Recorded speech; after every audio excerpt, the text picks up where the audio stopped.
Salut les gars! Welcome to my channel.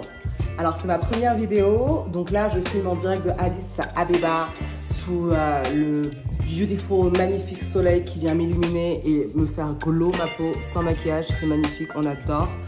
Donc voilà, c'est ma toute première vidéo, je sais pas trop si je dois la faire en anglais ou en français, du coup je vais faire un test, donc là ça va être la vidéo en français, sous-titrée en anglais, j'en ferai une autre en anglais, sous-titrée en français et selon le feedback que j'aurai sur mes vidéos, je continuerai dans une langue ou dans une autre.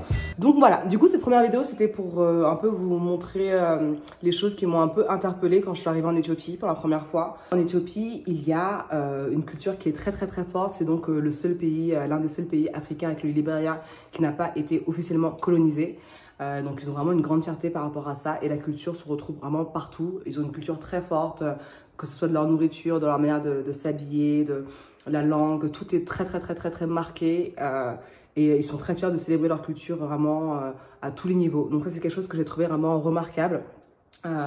Et c'est très intéressant parce que tu apprends constamment et tu découvres des nouvelles choses et c'est vraiment un pays formidable à visiter. Donc je vous invite vraiment à venir le voir et découvrir comme moi plein de nouvelles choses. Voilà, l'Éthiopie, c'était vraiment une très belle expérience. C'est pas encore fini, je suis encore là pendant quelques jours, mais voilà, j'ai vraiment appris plein de nouvelles choses et je trouve ça vraiment passionnant et c'est ce que j'aime le plus justement quand je voyage. Alors, la première chose qui m'a interpellée quand je suis arrivée en Éthiopie, c'est la proximité physique des gens. Donc les gens ici sont très tactiles, ils sont toujours en train de se toucher, les hommes sont toujours en train de se donner la main, se faire la collade, tout le monde est toujours en train de se toucher. Et dans pas mal de situations, j'étais un peu mal à l'aise. Je m'en souviens quand je suis arrivée à la frontière, il y avait quelqu'un qui était derrière moi dans la queue et qui était littéralement en train de me coller. Et en fait, ouais, les gens, ils n'ont pas ce rapport-là de distance, d'espace et tout. Et c'est vrai que c'est quelque chose qui m'a beaucoup interpellée.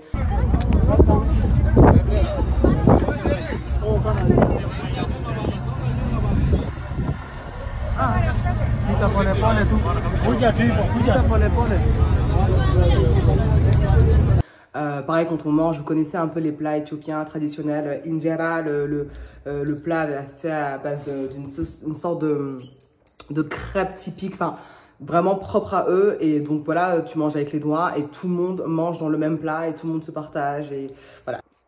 Pour en revenir à la proximité physique, par exemple, j'ai une anecdote, j'étais avec une camarade que j'ai rencontrée du coup à mon auberge de jeunesse ici et en fait on va souvent manger ensemble et un soir on a décidé d'aller dans un restaurant culturel où il y a donc des spectacles dansants et puis il y a plein de gens, il devait y avoir une centaine de personnes et en fait il n'y avait plus de place pour s'asseoir et du coup la serveuse nous a dit d'aller nous asseoir avec une famille, donc on s'est retrouvés comme ça assises à côté d'une famille, ils nous ont même proposé à manger et tout. Non.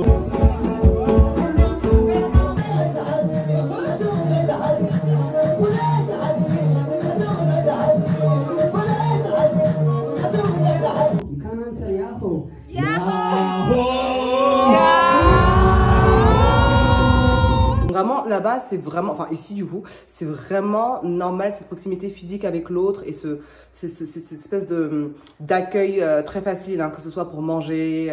Par exemple, il y a quelque chose que les gens peuvent faire ici, en fait, qui est assez courant. C'est très commun de prendre avec ses doigts et de nourrir l'autre et donc de mettre carrément la nourriture dans la bouche de l'autre. C'est une preuve d'affection, voilà, de tendresse et c'est vraiment des choses qui sont assez courantes en Éthiopie. La deuxième chose, c'est le changement d'argent. Donc en fait, en Éthiopie, ils ont les banques, elles sont un peu restrictives. Ils ont un peu un problème comme ça de cash flow. Du coup, il n'y a pas beaucoup de devises étrangères qui rentrent. Donc il n'y a pas trop de dollars, il n'y a pas d'euros. Et donc il y a un marché noir qui s'est créé. Et donc en fait, ce marché noir, c'est la guerre. C'est-à-dire que normalement, je prends un exemple, hein, qui est totalement faux, mais admettons par exemple que, on va dire $1, normalement, sur le taux de change international, ça équivaut à, on va dire 200 birres. Vraiment, je dis de la merde. Hein. Donc, disons que $1 équivaut à 200 birres, sauf que dans le black market, en fait, $1, ça va être l'équivalent de 600 birres. Donc, le birr, c'est la monnaie nationale éthiopienne. Birr. So, how do you count money in Ethiopia? Yeah, in Ethiopia, 1, 2, 3, 4, like this. Like this. Et du coup, en fait, tout le monde veut être payé en dollars parce qu'ils savent très bien que si après ils vont sur le black market pour échanger cet argent-là, bah en fait, ils se font 3 fois plus que que le taux de change international légal. Donc ouais, c'est vraiment à la guerre d'arriver à trouver des gens qui t'échangent de l'argent.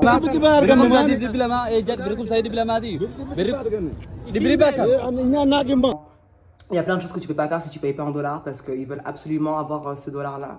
Et c'est vrai que c'est quelque chose que j'avais jamais été confrontée à ça dans mes voyages. Donc ouais, ça c'est. La troisième chose qui m'a interpellée, c'est la différence au niveau du calendrier. Donc en fait, par exemple, là, on est officiellement en 2016. Le nouvel an, c'était, c'est aujourd'hui. Donc hier, c'était le réveillon et aujourd'hui, c'est le nouvel an éthiopien. Et donc on est en 2016, voilà, dans leur calendrier.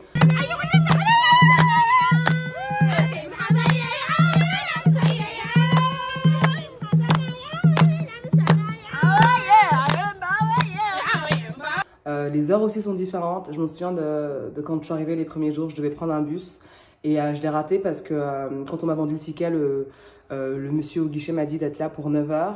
Et en fait, quand je suis arrivée à 9 h le lendemain matin, il m'a dit que le bus était déjà parti. Parce qu'en fait, 9 h, c'est l'équivalent de 3 h du matin en Éthiopie. Donc, ils ont vraiment leurs propres heures, leurs propres dates, leur propre année, calendrier. Même quand tu parles avec quelqu'un, quand il te dit son âge, il faut que tu demandes si c'est en année éthiopienne ou en année, entre guillemets, universelle. Donc, c'est vraiment très, très intéressant de voir ces disparités-là culturelles.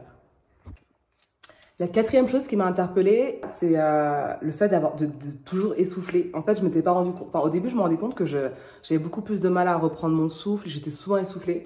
Et en fait, c'est parce que, par exemple, en l'occurrence, Addis Ababa est une des capitales les plus surélevées au monde. Donc, en fait, on est en montagne constante, en fait. On est vraiment surélevé. Et pas mal d'endroits aussi en Éthiopie, on est en hauteur. Donc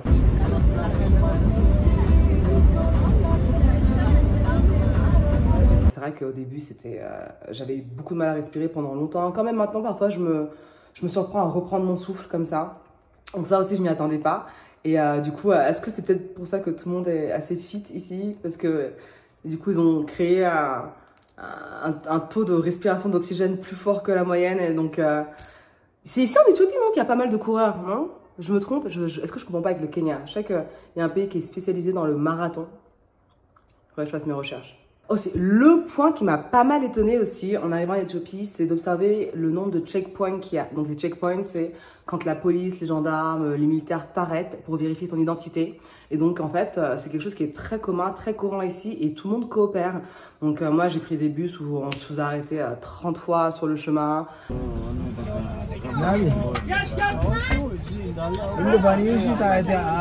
J'ai pris des taxis où pareil, comme ça... sans prévenir, la police t'arrête pour vérifier ton identité. Et c'est vraiment quelque chose que tout le monde est habitué ici. Donc tu conduis ta voiture, la police t'arrête, tu donnes tes papiers, la police commence à fouiller un peu partout dans ta voiture. Et voilà, c'est très très très commun. Il y a eu quand même pas mal de guerres, donc ils essaient de faire attention par rapport à leur sécurité. Et c'est vrai que ça a été pour moi très étonnant de voir à quel point c'est vraiment dans leur quotidien en fait de se faire contrôler comme ça, tout le monde, constamment par les gendarmes, par la police, par les militaires. C'est vraiment constant ici. Une des choses qui m'a aussi pas mal surprise en arrivant, c'est la température. Je m'attendais pas du tout à ce qu'il fasse aussi froid. Alors, avant l'Éthiopie, j'étais au Kenya et pareil, j'étais un peu surprise par le fait qu'il fasse pas genre super chaud. Mais ici, c'est un autre level, c'est-à-dire qu'il y a vraiment des températures qui peuvent être très basses. Tu es souvent en pull, tu mets souvent des vestes et c'est vrai que je m'attendais pas trop à mettre des gros pulls en Afrique, mais voilà, donc il faut vraiment bien se renseigner pour savoir à quelle saison on vient parce qu'il y a des saisons qui sont beaucoup plus froides que d'autres et en l'occurrence là c'est quasiment la fin de la saison des pluies, c'est à dire que avec le nouvel an normalement ça marque la fin de la saison des pluies, même s'il peut encore de temps en temps, du coup il fait beaucoup plus froid et les températures peuvent descendre jusqu'à 8 degrés parfois, même moins il me semble, je sais pas, mais j'ai déjà eu très froid. Il y a aussi quelque chose qui m'a assez surprise, c'est-à-dire qu'on a une idée de ce à quoi les Éthiopiens ressemblent.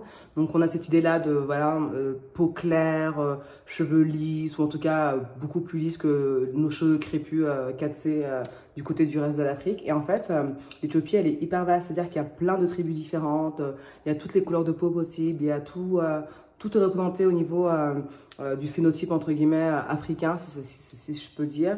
Et vraiment, tu peux par exemple aller dans le sud et avoir des tribus et des personnes qui ressemblent beaucoup par exemple à des Soudanais du sud.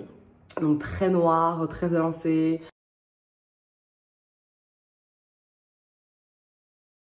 Tu vas avoir des Éthiopiens qui ressemblent un peu plus, par exemple, à moi, qui suis donc pour le coup d'Afrique centrale. Et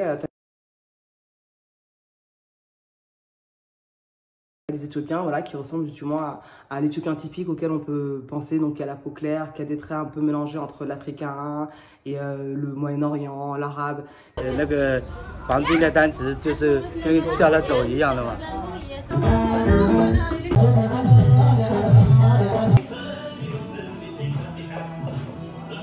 Alright. I need to show that to my.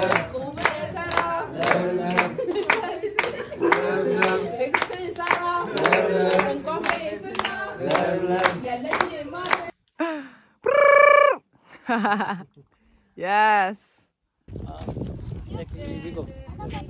Et c'est vrai que t'as vraiment tout. C'est hyper intéressant. Et puis oui, les Éthiopiens et les Éthiopiennes sont très beaux. C'est vraiment un beau peuple. Alors, j'ai probablement oublié d'autres choses que je vais peut-être me souvenir après. Mais mettez-moi vous en commentaire, vous, si vous êtes déjà venu en Éthiopie, qu'est-ce qui vous a le plus marqué, qu'est-ce qui a été le plus surprenant pour vous et voilà, comment vous êtes habitué à cette différence-là culturelle. Laissez des commentaires, likez, partagez, subscribe. Je mélange le franglais.